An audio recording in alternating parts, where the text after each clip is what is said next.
Have you ever considered that the laziest person you know might also be the most brilliant? It's a strange thought, isn't it?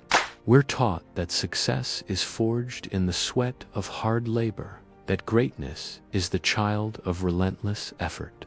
But I want to tell you a story about a boy who believed the opposite. A boy who thought the greatest prize wasn't in working hard, but in hardly working at all. And in his journey, he discovered a truth more powerful than he could have ever imagined.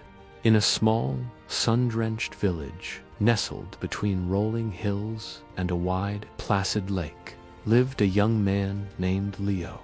To the villagers, Leo was an enigma, a walking contradiction.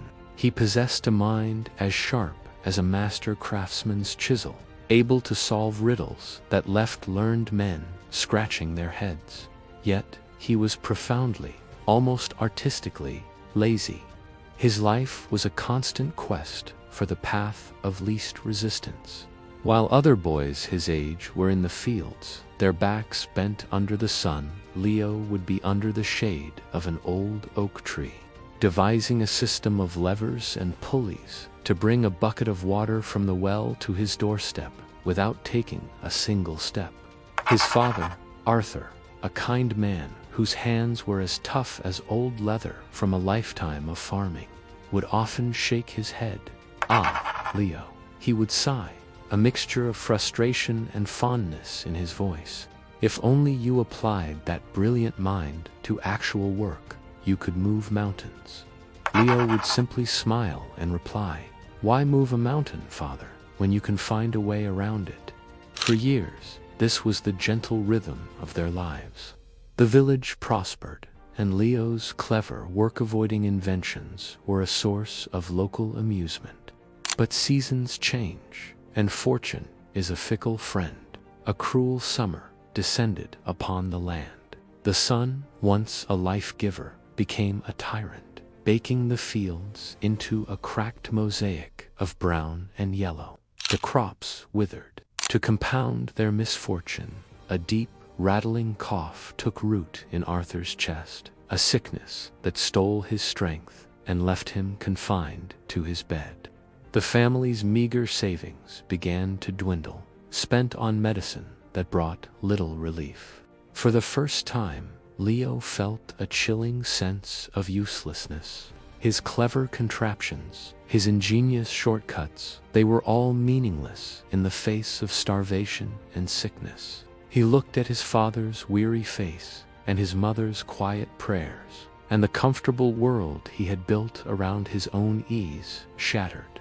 A new feeling, fierce and unfamiliar, ignited within him, a desperate, burning motivation. It was then that a royal decree arrived in the village. The king was hosting the Royal Gauntlet, a series of trials to find the cleverest and strongest man in the kingdom. The prize was a purse of gold so heavy it could change a family's destiny.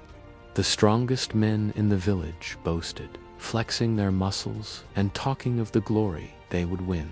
When Leo announced his intention to participate, a wave of disbelief, followed by gentle laughter, rippled through the village square. "Leo, the boy who uses a rope to close his own window," they chuckled. But Leo's expression was not one of jest. It was a mask of quiet determination. He didn't see a test of strength. He saw a series of problems waiting for a smarter solution. The day of the first trial arrived. The contestants stood on the shore of the great lake, its cold, gray water stretching out before them. The challenge was simple: be among the first three to reach the other side.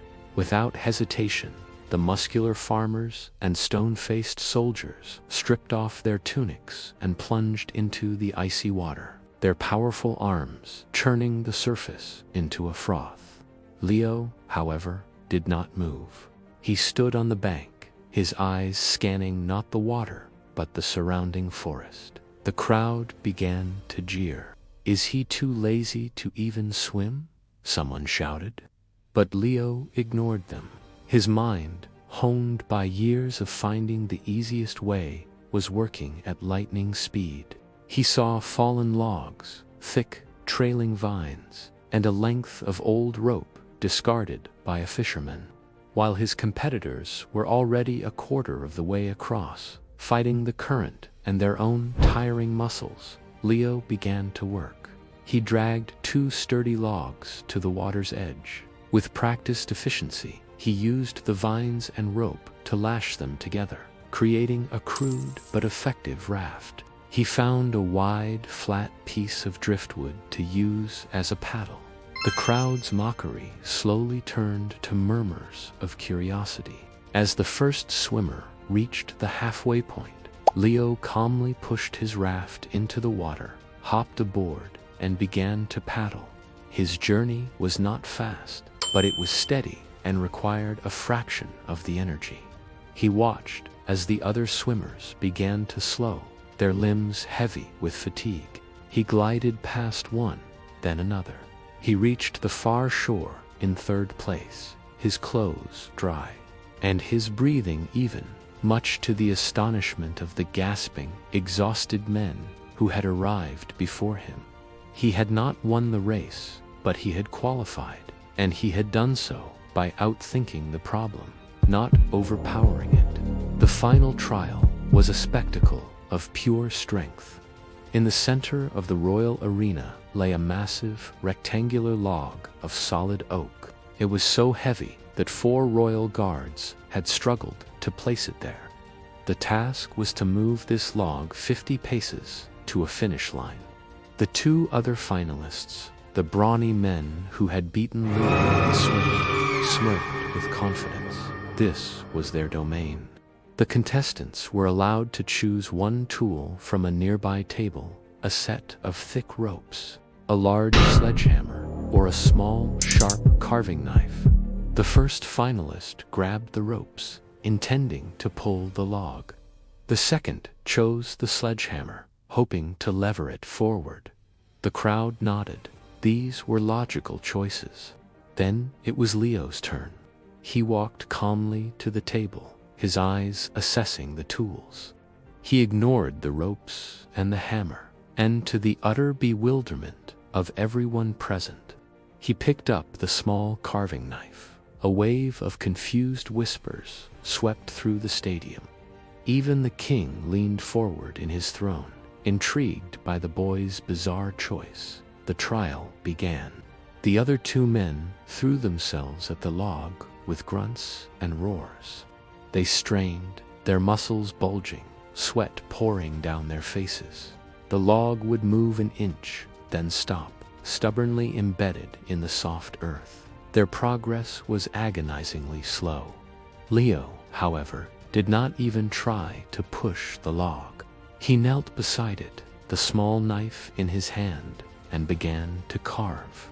He worked with a quiet, intense focus, shaving off the sharp, square corners of the log. Shavings of oak curled onto the ground around him. He was not rushing, he was shaping. The crowd watched, mesmerized by the strange sight. What was he doing?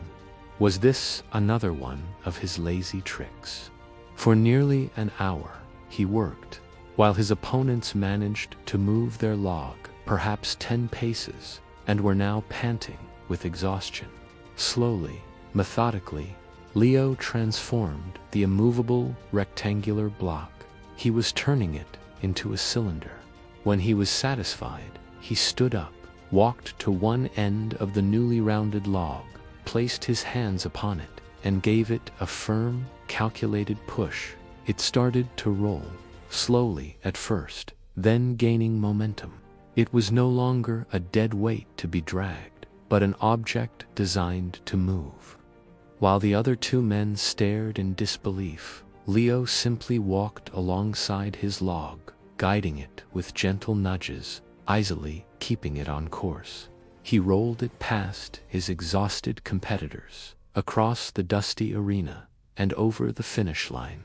A moment of stunned silence hung in the air, and then the entire stadium erupted in thunderous applause. Leo had not moved a mountain. He had reshaped it until it moved for him. Leo won the king's prize, and with it, he bought the best medicine for his father, and enough food to see his family through the winter and beyond. Arthur recovered, and when he looked at his son, he no longer saw laziness, but a profound and powerful intelligence he had never truly understood. Leo had not changed. He was still the boy who would always look for the smartest, most efficient path. But he had learned the most critical lesson of all, that even the most brilliant mind is just a dormant seed until it is watered by a powerful purpose. His love for his family had been the force that turned his perceived weakness into his greatest strength. And so, the story of the lazy boy serves to remind us that laziness is not always a vice. Sometimes, it is merely innovation, waiting for a reason to awaken. The greatest obstacles in our lives are not always conquered by more effort, but by a better idea, fueled by the one thing that can make any of us move mountains: love. Thanks for watching. If this story moved you, don't forget to like and subscribe for more tales that make you think. See you next time.